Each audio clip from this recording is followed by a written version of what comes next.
and welcome in to a DEF CON 1 episode of Heat of the Moment. My name is Micah. I'm joined by my fellow host and friend, Lino.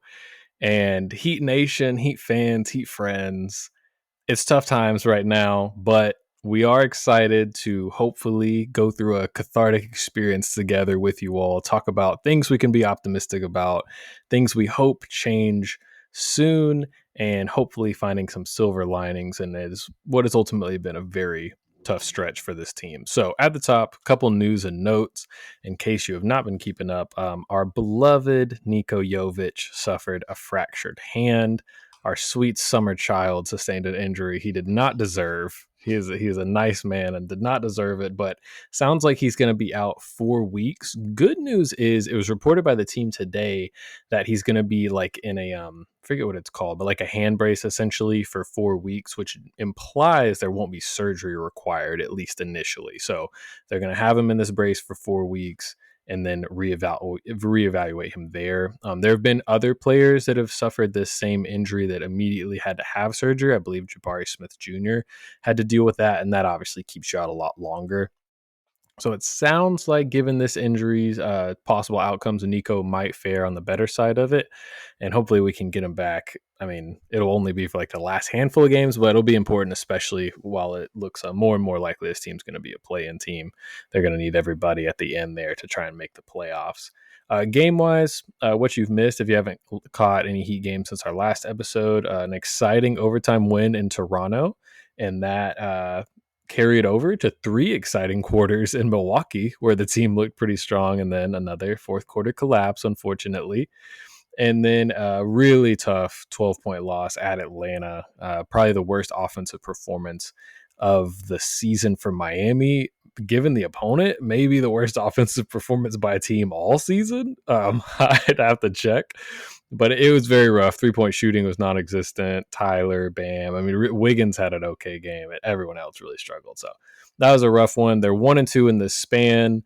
19th in net, 20th in offense, 11th in defense, which actually is pretty similar to their rankings for the season. They're about 20th in offense and 11th in defense per cleaning the glass, so they filter out garbage time. So, Lino, I think what is on every Heat fan's mind right now is what is going on with this offense and what is going on with blowing these leads. And obviously those things are connected. So I want to open the floor to you to start. What are your thoughts on those two big topics right now? It's everything. Everything is wrong. I think there's more things wrong than there are things going right. And while that is not exactly very philosophical by any means or very advanced basketball analytics, I think our problems are pretty simple. We are not good enough for long enough to win games. We have flashes of brilliance. We have an all star. We have an Olympic gold medalist. We have a first round draft pick leading this team, or a first pick in the whatever draft Andrew Wiggins was in, leading this team. And while that's great and dandy on the surface level, if we cannot get everything going at one time, we just cannot win games. Toronto was the best example of that. It's a great game all around, and we still managed to have to go to overtime against a team that is not good. It was exciting to, see the team come together and by getting to overtime, really taking over in that spot. But that game was so easily lost to us. Like that could have just been another loss if a couple other shots go in for the Raptors. Luckily, they just happened to be the worst team that night. But it was not an impressive overtime win to me. It was more of just like a breath of relief that we didn't fumble that one, which is not a great way to go into two games against opponents that, Milwaukee is still pretty solid. They have Giannis, they've got Dame, they can win any kind of game they kind of go into, regardless of the season that they're having. But the loss to the Atlanta Hawks is another great example of just the fact that we don't have enough, despite what Spo says, despite what Tyler says. Even though Tyler started to walk back some of those, we have enough comments with these, we're not real contender comments. And I'd have to agree with him. This is not a team that can contend. It lacks depth. It lacks high ceiling talent. And usually you want at least one of those, and real teams have both. So we're just stuck in this position right now that I think the expectation going forward is going to be pretty grim.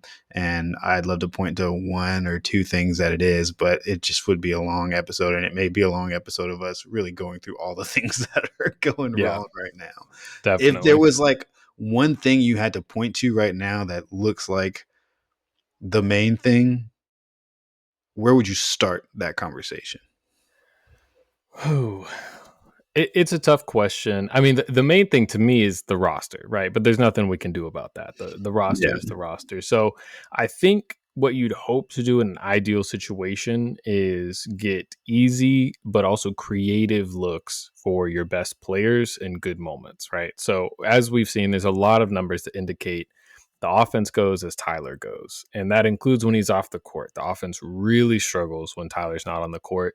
And unfortunately, one of our better offensive players, Niko Jovic, is now out. So trying to construct a decent offensive unit without Nico or Tyler is almost impossible on this roster. So that's an issue, obviously. They're playing Khalil Ware a lot of minutes, which I think for the future of the team is important, but he's a rookie. He's kind of hitting the rookie wall right now. He's missed 19 of his last 21 threes. So the spacing is an issue. There's not a lot of room for guys to operate. And while Bam has been playing a lot better, he's still having to work in a phone booth. It's awesome that his mid range has returned to him, but it's also kind of critical that it has, because if that shot isn't there, there's just not a lot of room to get to the bucket. So, short term, I think the team will get better because they'll just gel and they'll get used to playing with Davion and Wiggins.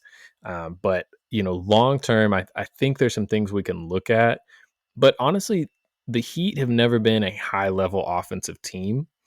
So I got a pop quiz for you. Since 2014, which was the last LeBron year, Mhm. we've had about 10 full seasons since then. In that span, so that spans the Dion Waiters, James Johnson, Tyler Hero, the whole gambit of the post Shout LeBron out to era. Son Whiteside. Yeah. How many top 10 offenses do you think the Heat have had per cleaning the glass, which filters out garbage time? Top 10 offenses? For that Um, season? One. Yep.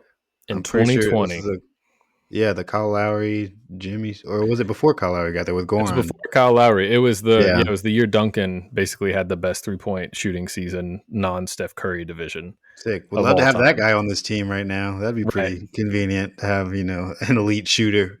Yeah. Yeah. And so it's two pronged to me, because on one end, I see a lot of fans being critical of Spo. If the team can build these leads and then give them up, that's a coaching thing. I think you could just as easily turn that as like Spo is like drawing blood from a stone in these situations just to like Mhm. manufacture a lead, and then the talent kind of gives up the lead. So I don't really think you can make a judgment one way or the other in that sense. But to me, I do think there's a fair discussion of how are we going to inject a little more offensive creativity into this ecosystem, right? Because Spo, to his credit, in that same stretch, he has had 1 year where he didn't have a top 10 defense. So Spo is an elite coach still, and definitely still an elite defensive coach. But how are we going to mix in some offensive talent? So I have a couple of ideas that I Let's hear hope him. could work. So for one, I think we need to shake up the coaching staff. Most notably, this past offseason, I thought what the Memphis Grizzlies did was really interesting. So they went out and hired this guy. I apologize. I'm probably going to butcher the pronunciation of his name, but it's Tomas Lasalo from the French League. He was this Euro guy that was like an offensive visionary, and they basically hired him to be an assistant coach, and they totally reworked their entire offense. Memphis used to run a bunch of pick and rolls. Now they run like the fewest pick and rolls in the league. They have this like it's almost similar to OKC, like this drive and kick system with a bunch of movement. They're currently, I believe, the sixth best offense in the NBA. Now, they were a pretty good offense when they were healthy 2 years prior. It's not like they went from horrible to great when their guys have been healthy, but they changed their offense. It's yielding good results. And to me, I'm like, okay, is there someone out there like that for Miami? Mhm. Right. So, I'm not going to pretend to know EuroLeague coaches or like a college coach. It's like an offensive visionary.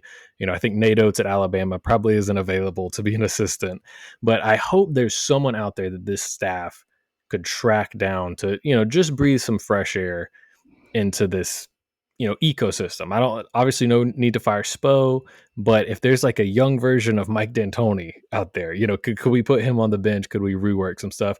What do you think about that as a concept? Do you think that's something you could see the Heat doing in the future?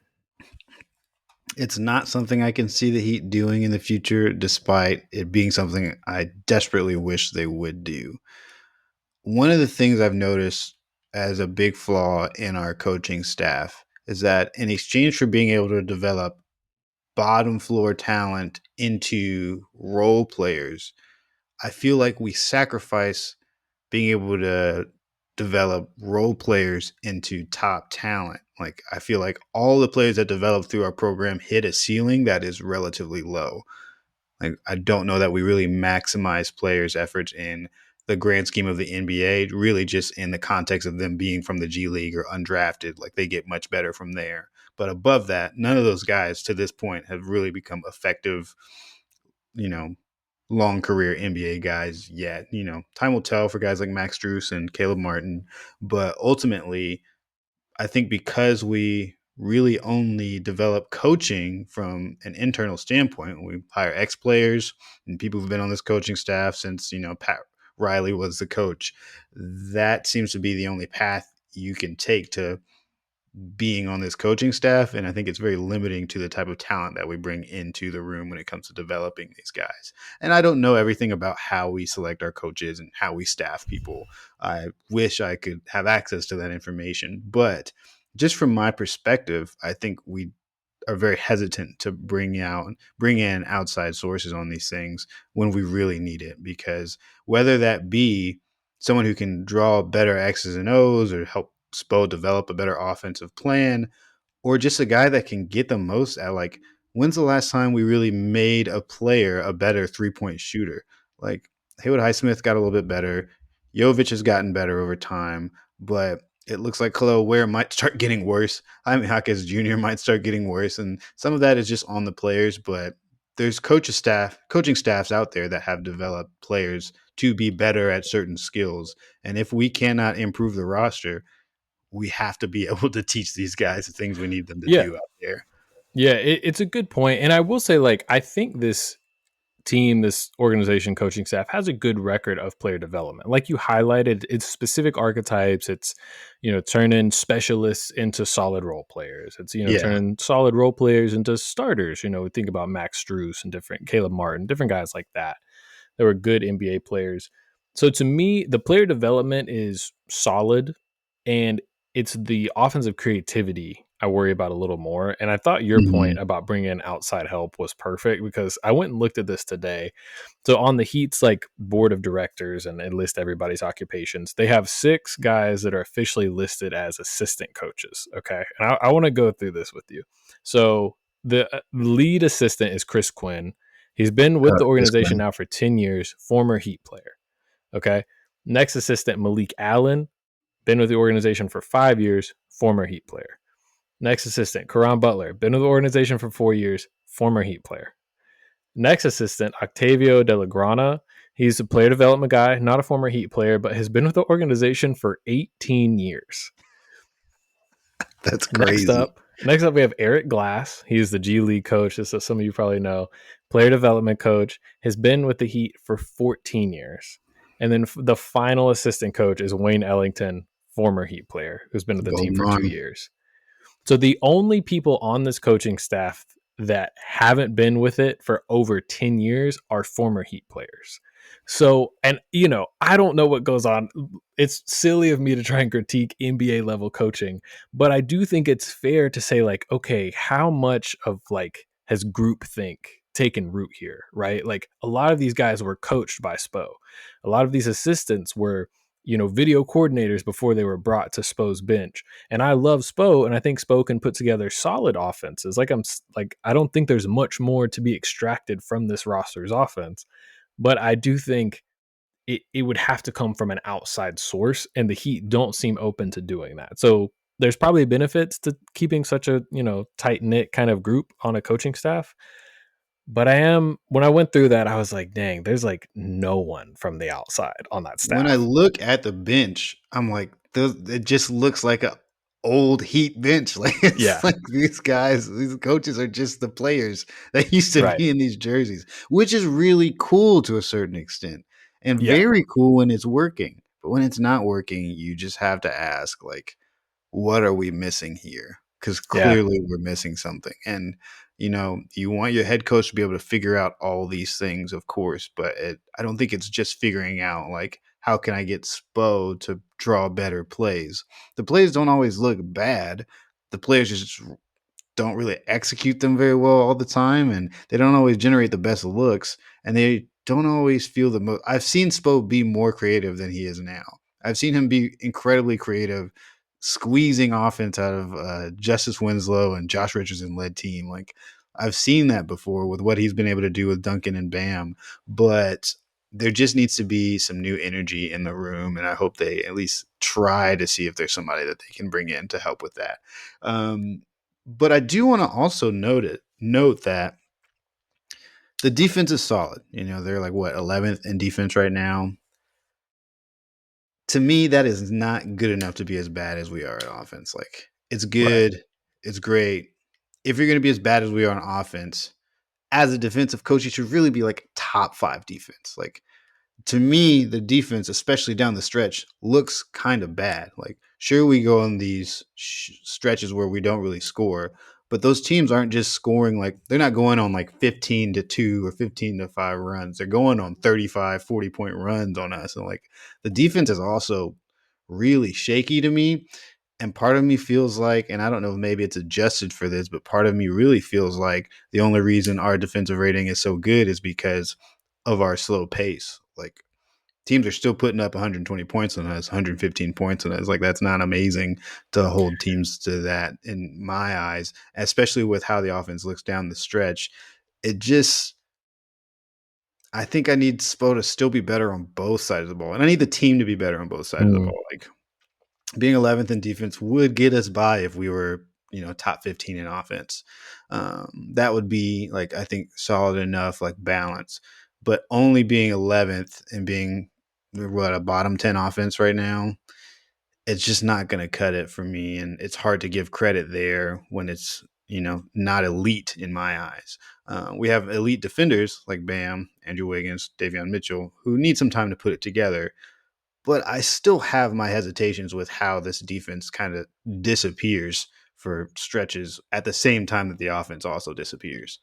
Yeah, I would say I probably don't agree with you as much on the defensive end, because I do think it will probably perform at closer to like a top 8 level from this point on. Yeah, Because I do think it's important. You noted we have Bam, and then the next two guys are the new acquisitions, and you can yeah, already see they're making a difference. But for a lot of the season, this team was starting a backcourt of Tyler Hero and Duncan Robinson, so it's like yeah, you just start with no point of attack defense. And so it's like how much can any they're starting a rookie center. The other thing I think if Heat fans want something to look forward to, it doesn't seem like they've had enough time to teach Davion Mitchell and Andrew Wiggins their zone principles because we haven't seen zone defense in several games. And that's something where I think those two dudes could excel. And that's yeah. another thing. That's one of Spo's best curveballs. He when a team goes on a run, he'll throw out the zone for a couple possessions.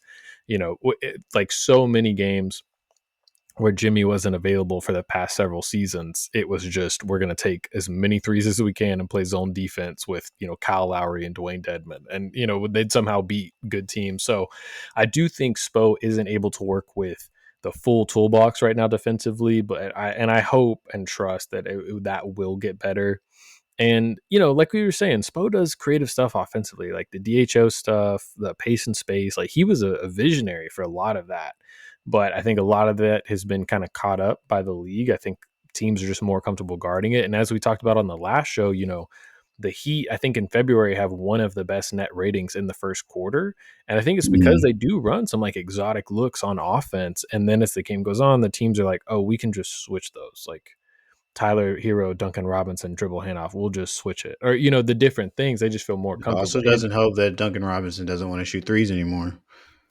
yeah, we can talk about Duncan specifically. There's like a weird hesitancy once he gets in the arc. Now, we don't He's wouldn't he. had seemed to get so much more comfortable driving, making the play, and then that kind of opened up his threes because you couldn't just blindly close out to him. And now teams are. They're just completely running him off the 3-point line, and he doesn't look as comfortable with it. Is some of that the double big spacing we're having to work with? Potentially, because before usually it was a Duncan Bam dribble handoff. Bam's your only non-shooter out there. He's out of the 3-point line. Duncan has more space to operate. That's just a guess on the fly by me, but it does look like Duncan looks more hesitant inside the arc, and I think that's hurting his overall game. And I think Speaking, part of it is sorry. I think part of it is I think me being too harsh. To I feel like every time I watch Duncan, he has a bad time, and when I'm not watching him, that's usually when his shots are going up. Or if I just miss a segment, like I know the last I didn't watch the Atlanta game. I saw the score after the game, and I was like, I just there's nothing I can learn from watching this game. If yeah, you already watched it, you can tell me everything about it. But he put up six of 5 threes in that game, which is like enough to me. But he only shot three the game before that. The game against Boston, he shot two, and I was like, these dribble handoffs mean nothing if you don't take those contested shots that you used to make in 2020. And so we need a lot from him again. And it's unfortunate because he's already, I think, shown that that's too much for him in previous seasons. And it's probably unfair to ask so much of him and to make such difficult shots at such a high clip, but it'll be entirely necessary for this team moving forward. yeah, and it's one of those things. The Atlanta game, and we should probably clarify. We're recording this on February 25th, so this is the first Atlanta game we're referring to. The second Atlanta game in Miami has not happened. Maybe we had an offensive explosion, and all of this sounds silly. But yeah, to me, the team just doesn't look comfortable. The Atlanta game, especially the first half, it felt like every action, guys were second guessing what they're supposed to do. And, that makes sense. Like Wiggins and Davion are playing a lot of minutes. But I can't think of the last time somebody touched the paint, whether it was, Duncan feeding it to Bam on a short roll after he was trapped, or maybe just a strong drive by Tyler or somebody, and the ball pinged around, right? And we just had like good flow and movement. It looks like you were alluding to with Duncan, he gets the dribble handoff. He traveled in the Atlanta game because he went to pass it to Bam, then changed his mind. And that like Duncan's reads and DHOs are always so automatic. So there's just a lack of synergy right now. And again, that's something that can improve. Like these guys can Yeah. get more comfortable playing with each other. So are they the 20th best offense in the NBA? I think they're probably better than that. They might only be 17th or something, but I do think they can at least look a little more competent on that end. And hopefully that will lend itself to helping the Mhm. defense become, hopefully like a good Yeah. top eight kind of That's group. that's what I would love to see. It's just energy on the ball. Like the ball sticks really roughly right now. And even when we are trying to move the ball, it moves kind of slow. Even, Duncan is having his struggles, but I think some of the other guys are not making fast enough reads and just not moving the ball in a way that makes sense. I think we used to be a team that overpassed a lot and would pass through some really good looks. But the ball was at least moving fast where we could still get a good shot off. I think we still overpass, but we're taking too long to do it. And so the Hmm. offense gets stuck in the mud. And so Yep. energy on the ball is something I'm sure Spo has been preaching a lot in post Hmm. game interviews and also to the team. Yeah. But hopefully we'll be able to see it. But I've been very negative for the past 23 minutes. But I do want to say, I don't think I always give traded players a long runway. Like the season they come into a team, no one should ever expect that team to still be good unless you're trading for a superstar that is like one piece being added to what like the rest of your roster is mostly the same. It's going to take a lot. These teams do not practice in the season. They do not get long time with each other. They need an off season. Even when you bring in a guy after training camp in the off season, like it's probably going to take him all season to get it together. We see that with Dame Lillard. We've seen that with others. This team's just going to take a lot of time, and I don't know how fair any criticisms are, even my own. Like these are the things I'm observing, these are the things I'm feeling, but it's all under the caveat that this team is in this weird nexus of having a whole new roster in the middle of a very difficult season.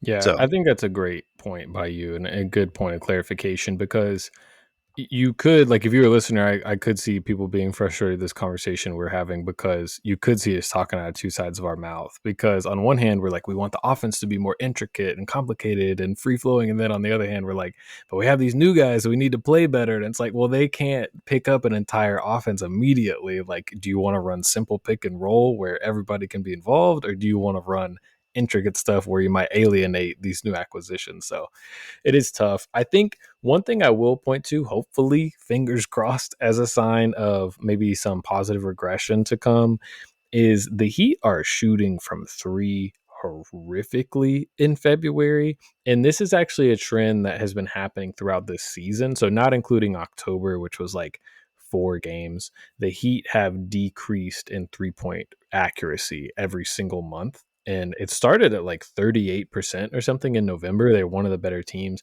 It's down to 30% for the month of February. And February is almost over. This isn't like a fluke. Like, we're about to shoot about 30% from three for an entire month. And as we talked about on the last show, this team doesn't really have a way to win if they're shooting like below league average from three. Like, obviously they can sometimes, but it's way more dependent on how their opponent plays than how they actually performed.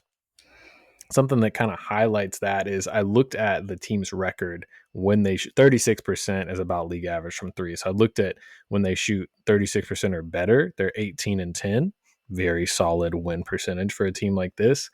When they shoot below 36% from three, they're 8-20.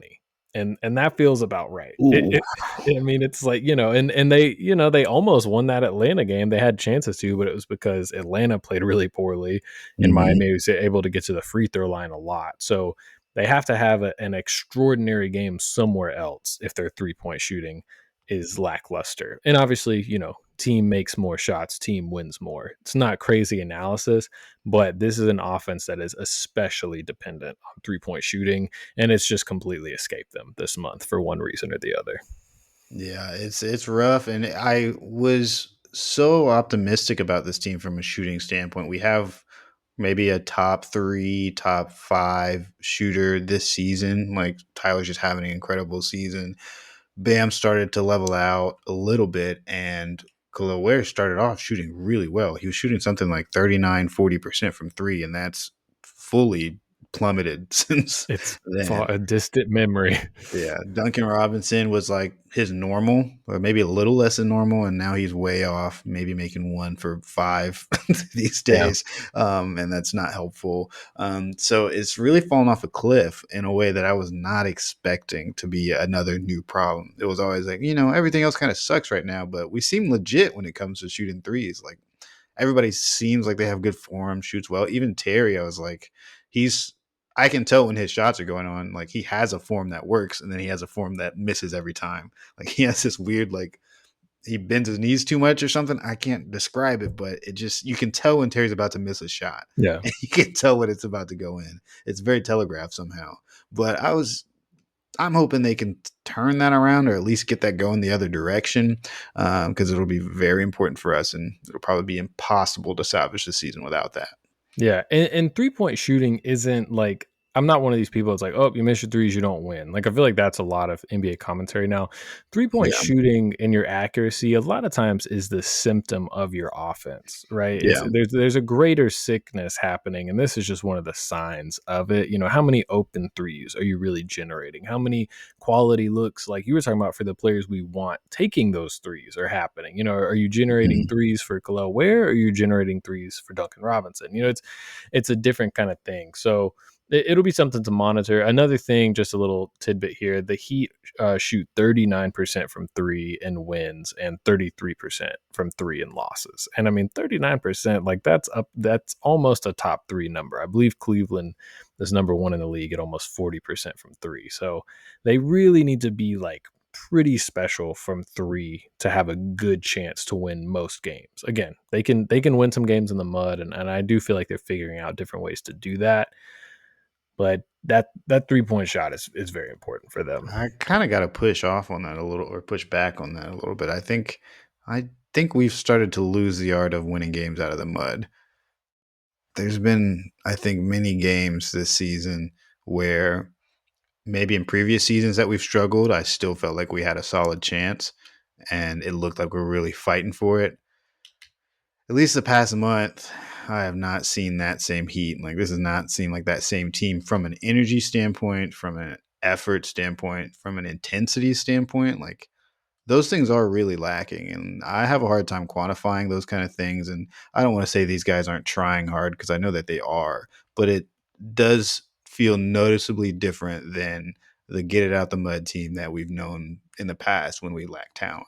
Yeah. Yeah. Spo had some great post game press conference comments about that after that first Atlanta game, where he was saying how badly the team wanted that one and how close it was to being one of those games they got out of the mud. And he commended the guys for how hard they played. And he referenced a specific word that I thought really rang true in this kind of situation, which was stubbornness. He was like, Mhm. this team really needs to block out all the outside noise and just be incredibly stubborn through this rough patch. They have to, pretty much against all warning signs, have to just continue to prevail and hope that things will get better soon and play through this adversity. So, but yeah, I'm with you. There are games where it's like, man, this team seems like they want to win with offense and they're not equipped to do that. So I Mhm. definitely get your point there. And yeah, we'll just see. The offense in general, it's a big discussion point amongst all Heat fans right now for good reason. It's something that the team really depends on, and I'm not sure, how many options they have. Surely it's going to be better than going. I think we're like 3-7 in our last 10 or something. Like, surely it'll be better than that for stretches, but we are starting to slide into a danger zone of potentially having a really significant chance of missing the playoffs. And I want to talk to you about that a little bit. I believe right now the Heat are the ninth seed, behind Atlanta as the eighth seed. They're about to play Atlanta again, so that could change. But there's nothing in me that thinks, oh, the Heat are like guaranteed to beat Atlanta in a single game elimination play-in game. Like, they did that last year without Jimmy. Like, I believe it was Atlanta. It might have been Chicago, but they beat one of these play-in type teams to make the playoffs, be the eighth seed again. But I don't feel confident in that. Like, Trae Young could easily be the best player on the court in that game. And I know Heat fans are like, oh, we'll get Cooper Flag. Like, they're doing the lottery simulations. But you and I have talked about, if the Heat lose their first round pick this year, it becomes unprotected for multiple seasons because of draft picks they would then owe to Oklahoma City and Charlotte. So that becomes very dangerous. Like, the Heat have mostly been pretty healthy this year, if you take out the Jimmy suspension stuff. If there were a season, God forbid, where Bam and Tyler met significant time with this roster, then you would be looking at like a Philadelphia situation where we might be giving up like the seventh overall pick to one of these teams. So, as a Heat fan, where are you at with making the playoffs? How important is it to you? Do you think this team it has a chance to come out of the play-in tournament? As far as like the end of this season, what are you kind of envisioning? For me, I still have just that Miami Heat mentality of like, we just don't tank. Like, I can acknowledge anybody who says the right thing to do, the smart thing to do is to tank, but I just know that's not what this team does. Like, that's not what this organization does, and it just we're not going to get Cooper Flag for one. We can't tank as hard as the teams that are. There's so many terrible teams this season. There's too many bad teams for that to be a possibility for us.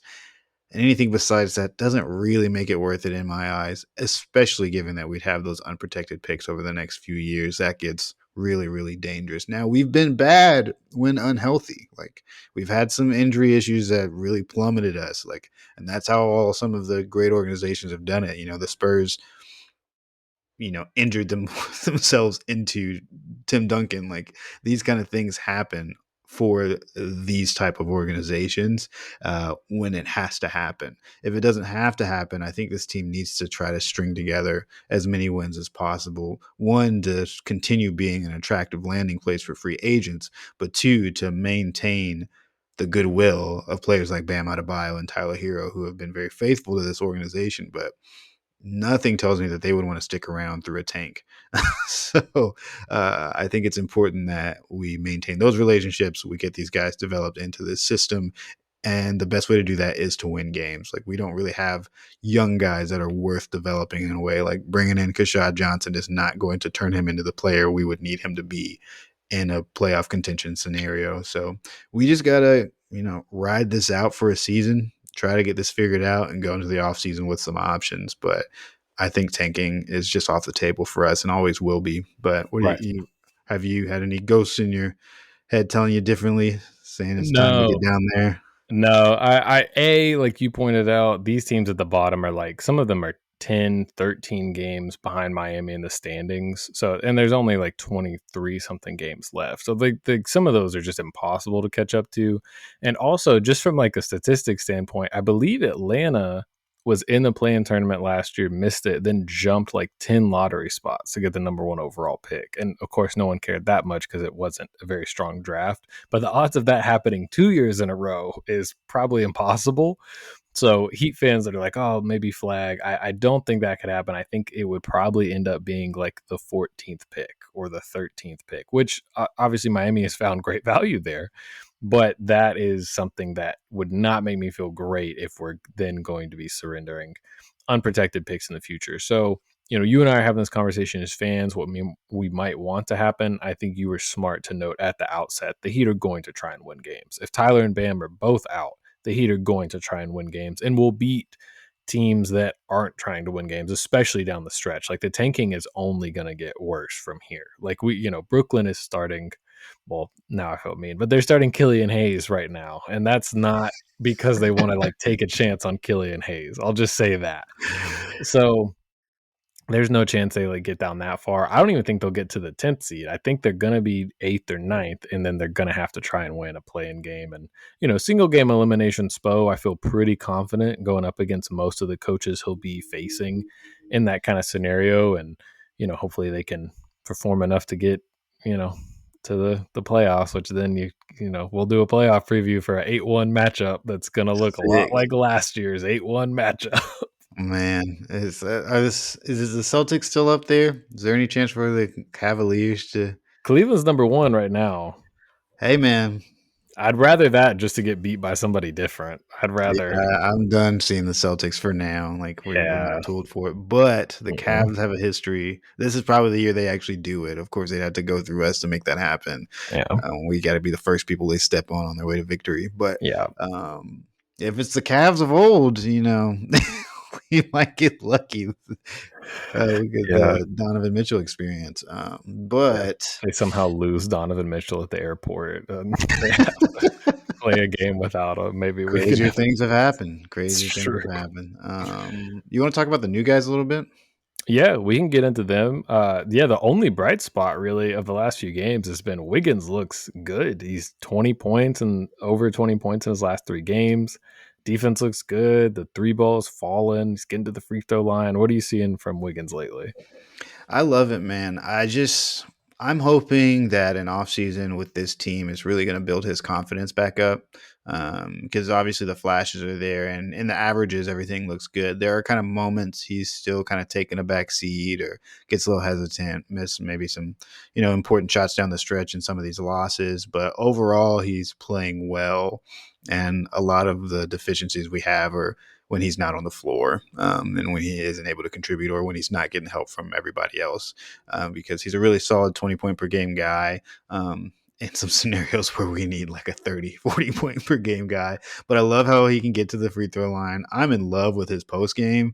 Like when he Yes. finds somebody that's undersized guarding him, I just love that he gets right to that post and Spo lets him work out of that. And it looks so good. And the defense is just amazing. Like it's so cool having guys like him and Davion Mitchell right next to Bam. Like that's exciting. I hope we get so much more of that. And I really hope these guys are pieces that we move forward with. I'm not really sure what this team's going to look like over the next 3 years, but I would personally love to have Wiggins in a Miami Heat jersey for a long time. Yeah, absolutely. The post ups are very fun to me. Yeah. And he's very, calculated. He takes his time. He'll kick out to a shooter if the double comes, but he's comfortable getting to that right hand jump hook. He's got kind of like the sweep through, get the foul, then finish. Then he's got his spin move counter. Like he's really showed off an impressive repertoire that is very exciting. I think The thing with Wiggins, and I sent you a tweet that referenced this, but it was something to the effect of like, I can't wait till Spo deploys the Jimmy Wiggins lineup. and, and that is what it feels like. Like he feels like he was the guy that was missing on the Jimmy Bam Tyler teams, Oh but yeah. Jimmy is gone. So and unfortunately, because of salary structures, I don't think they could acquire like Kevin Durant or someone without including Andrew Wiggins. So I don't know if we'll ever get a star in the building with him. But it's been a lot of fun to watch him operate in those kind of instances. I was trying to pull up his post efficiency just because I feel like he's been killing down there. Yeah. Let's I mean, see. in the meantime, I also want to talk about his ability to, you mentioned, get to the free throw line. His free throw rate is awesome. We don't really have a lot of guys that can generate free throws. Even Tyler has gotten better at that, but struggles to create contact sometimes and get fouls. Terry really, it's unfortunate that Terry, and we'll talk about him later, it's unfortunate that he's such a good free throw shooter, but can never get to the line because he avoids contact in every single way when he drives. Yeah. So having a guy that can really generate free throws either in the paint or from the 3-point line, Eric Reed was talking about, he like leads the team already in 3-point or 4-point plays. Yeah, leads the league. Oh, it leads the league rather. Yeah, that's insane. And Yeah. I mean, it's exciting to have a guy like that on the team who's also, just does everything we need him to do right now. And hopefully everybody else can kind of meet him at that level. And as he gets more comfortable, maybe he can even take another step as far as a usage standpoint that would allow us to get over the hump in some of these games.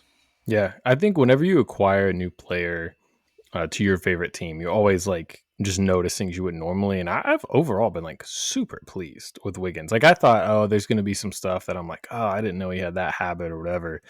But he looks super solid, man. Like he's and honestly better than I thought he would look this quickly. Like the scoring has been a little better. He hasn't even been that efficient, but the threes and the free throws have helped him get to some, some really nice games. That Toronto game where he, Bam, and Tyler all had big games was super exciting. Hopefully Yeah. we'll have more stuff like that. So I did look up the post up numbers. They're not crazy. They're like 1 point per possession. So I mean that's like average, but they look great and hopefully we'll get better over time. Davion is the next guy we should probably talk about, Davion Mitchell. And early on we talked about if we thought he or Duncan should be the starter alongside Tyler. I want to get your thoughts on it. I feel pretty good about how he's looked next to Tyler and what he's brought on both sides of the ball. What have you seen from Davion? I mean, no notes really. It's the starting lineup is good. Yeah. The starting lineup rocks with these guys in it, and I think it looks good whenever it's on the floor. We just plummet as soon as we start getting into our sub rotations. Like it just disappears when these five guys aren't playing together. But to their credit, Davion Mitchell is fits seamlessly into what we need from him on this team. The point of attack defense is awesome. The amount of moving screens that he generates as well, and like we get to the free throw line a lot because of these two guys get us into the bonus so fast for each quarter. And so that's been awesome. I know he really, wears out guys when it comes to, lead scores on other teams. And, we have so many different, folds we can do on defense with these players playing next to Bam. But Davion Mitchell has been awesome. And the offense has looked much better than I expected it to from playmaking. And I mean, personally, the scoring looks really solid to me.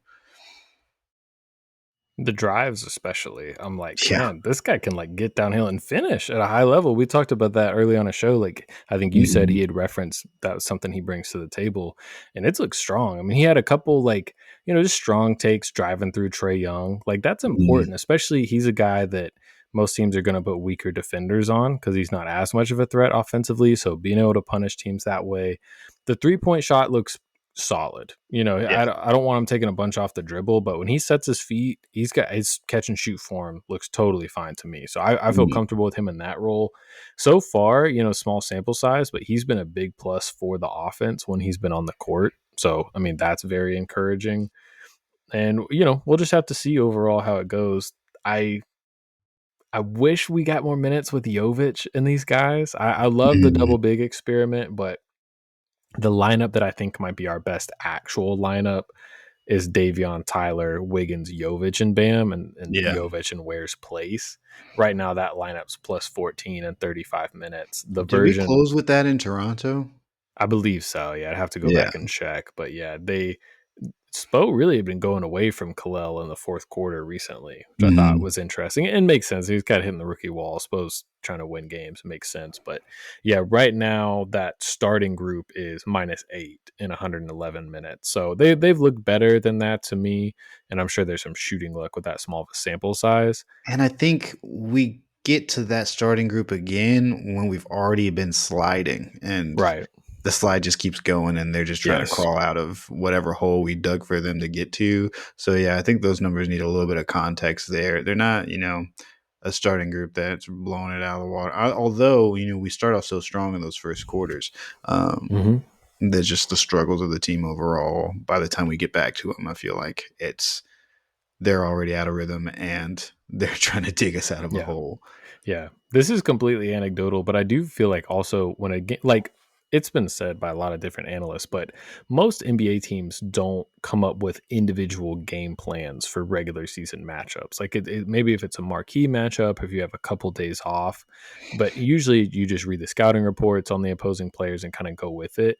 And to me, at least anecdotally, it feels like opposing defenses guard us like a regular team, and as the game goes on, they're like, oh, there's not a lot of shooting out here. Like we'll just stay in the paint, and then you can kind of see everything bogged down. That's at least what it feels like, and why I kind of feel like the offense can dry up over times for sure because it gets crowded.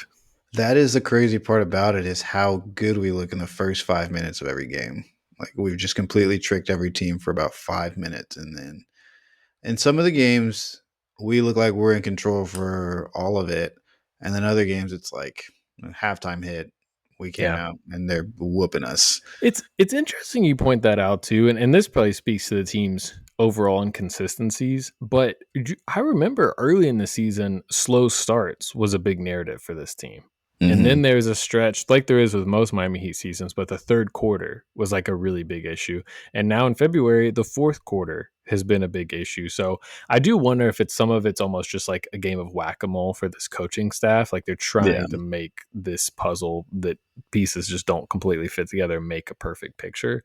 Hmm. So, I mean, I'm sure there are some fans that are like, we give the coaching staff too much, credit, but I do think it's Spo's awesome. Like everybody thinks Spo's awesome. So I'm going to err on the side of, Spo's doing the best he can with this group 9 times out of 10. It's true. I agree. To finish up, do you want to talk a little Bam Ware minutes? Or no, we have to Um. talk about Kyle.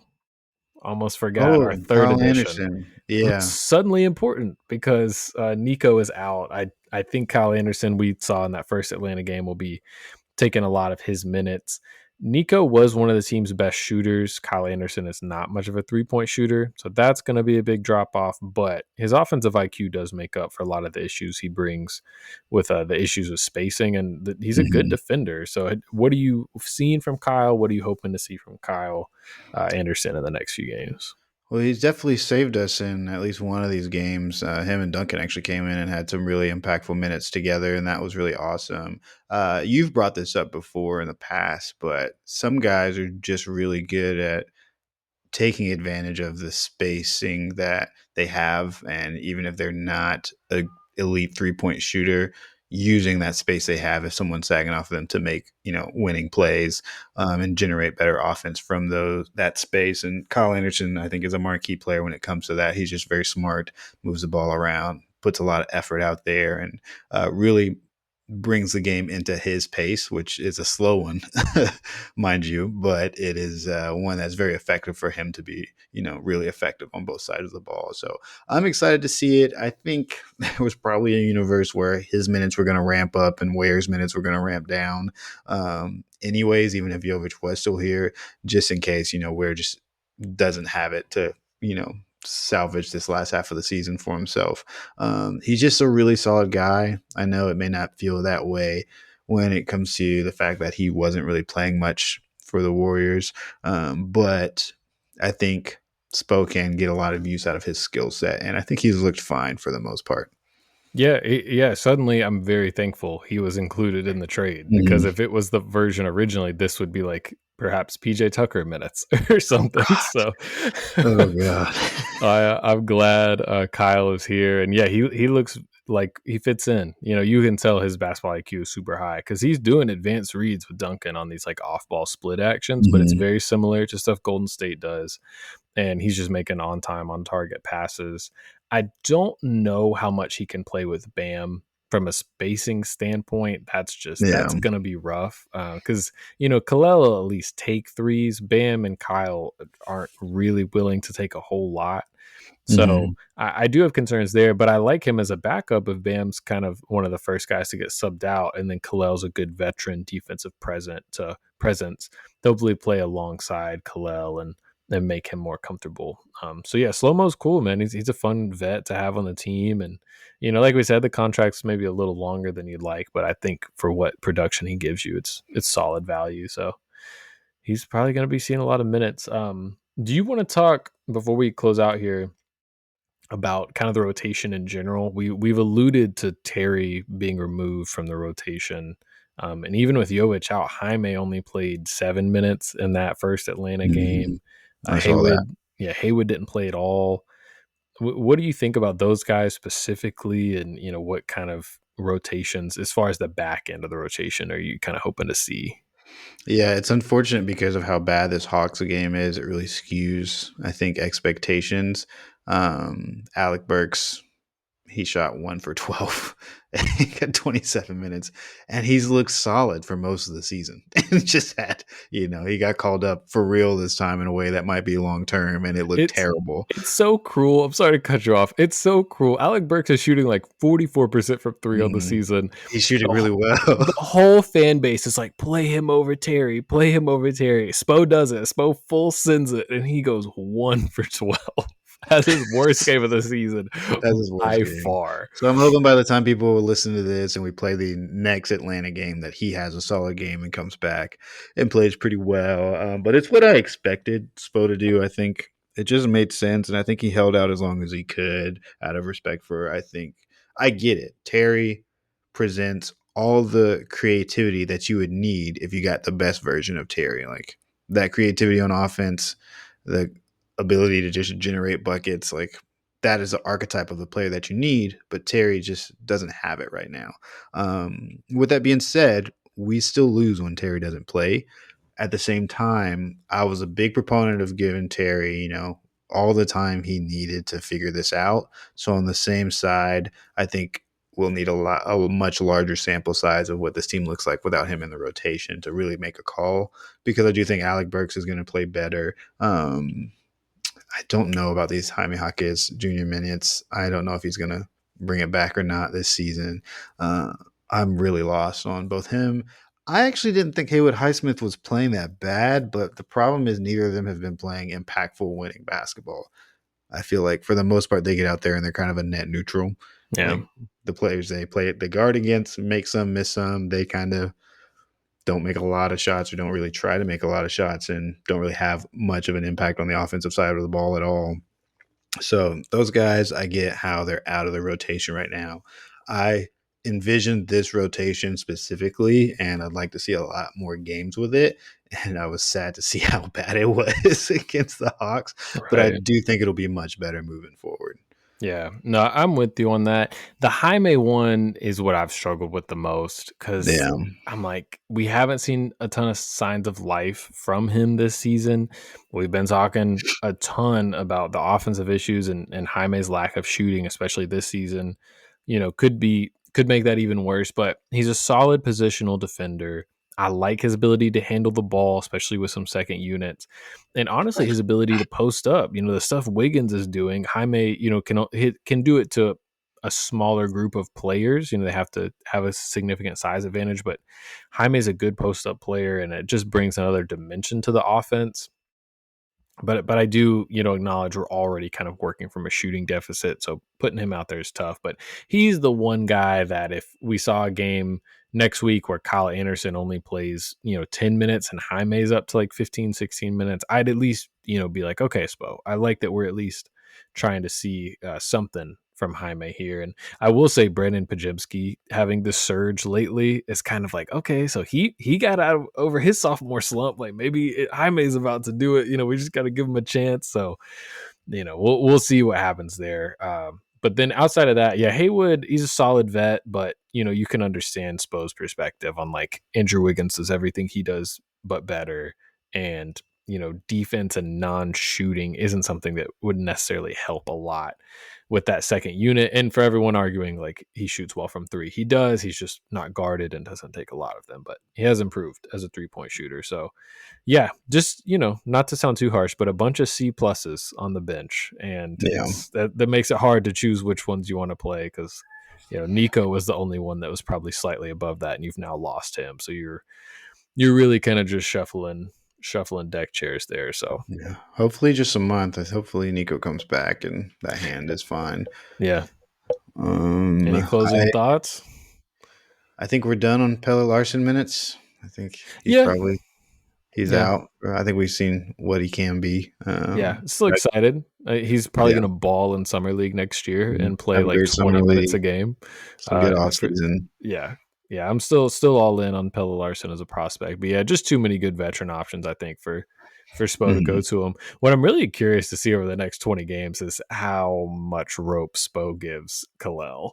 Because if it keeps going this Yeah. way, I'm like, are we gonna see a starting lineup change? Because Mhm. I thought there was a chance if Nico would have stayed healthy, he would have taken Kalel out and started Nico again. Because I thought he was going to start Nico, and then Kyle Anderson was going to be playing like 20 minutes a game, 25 minutes, and then Kalel was going to get maybe a 5-10 minute spot here and there just to have the time to prove himself again. But I was yeah, pretty sure Ware was on the way to the doghouse, and Nico yeah. may have just saved his season. So Maybe. And we often fans talk about like Spo takes so long to like make these decisions, but he is sure when he makes them. So I do think the nice benefit of that is Kalel will have a long leash until Spo makes Mhm. like drastic changes. Like right now we're seeing he's not closing games, he's not playing as many minutes. Like I think that's the right kind of balance to strike because ultimately it's important for him to develop for the future of the franchise. But Yeah, yeah, it has been noticeable that group is definitely not supposed like go to in a pinch group. He's yeah, getting Bam, Wiggins, Tyler, and then everything else is pretty fluid outside of that, just yeah. depending on what the team needs. And I think where like it hasn't all been bad, it's just in the net, like when you just add it all together, it's just been not a net positive. But there's elements to his game. His size out there, he's been taken advantage of offensively. We just had to figure out, and part of that is on Spo to help him figure out what he's going to do if they're not going to let him get lobs, or if we're Right. not going to at least try to get those lobs up there. Because even when they were starting to defend the lob more, he was getting fouled a bunch just from us trying it. And we kind Hmm. of got away from that as well. I don't know if we were just feeling like the whistle wasn't going to come anymore or what, but I'm still, feeling pretty positive there. But as far as in the context of this season, he may get shut down if Right. March goes the way that February did. Yeah, not any kind of commentary on his trajectory as a player or anything, but this last 20 games, it's going to be like we have to make the playoffs kind of mode. Like that'll certainly be what the front office, what the entire organization is demanding. So yeah, you might see a lot more Kyle Anderson minutes, a lot more, like vets. Like that's just Yeah. a veteran coach is going to go with vets 9 times out of 10. But hopefully, Kalel is able to kind of figure some of this stuff out. This is part of being a rookie. You get on that scouting report and you have to, get counters for your counters and figure out other ways to impact the game. And Kalel's motor is something that, he's not like a young Bam where it's like Bam's going to box out guys for 30 straight minutes. Yeah. Kalel, he's going to have to figure out ways to make an impact a little less directly, I guess, if that makes Mhm. sense. So we'll see. For But sure. we're excited to see it all. We got some games coming up. Hopefully, they can win this Hawks game that probably has already happened by the time you guys are listening to this. Then they have Indiana, then they have New York. Those are going to be two very tough games. Indy is playing super well right now, and the Knicks have given the Heat trouble for years, especially this year with this Brunson Towns situation. So we'll see what happens, but hopefully there will be some good things to look forward to. As always, we appreciate you guys for tuning in. If you're on YouTube, please like, subscribe, leave us a comment. We'd love to hear some feedback. Even if you disagree with us, we're always, eager to hear what you guys are thinking. And that's kind of the purpose of this pod, is to foster a fun community of Heat fans. Always check us out on other social medias, other podcast feeds, Spotify, Apple, things like that. And for myself, Micah, my fellow host and friend Lino, thank you guys for tuning in, and we will see you next time.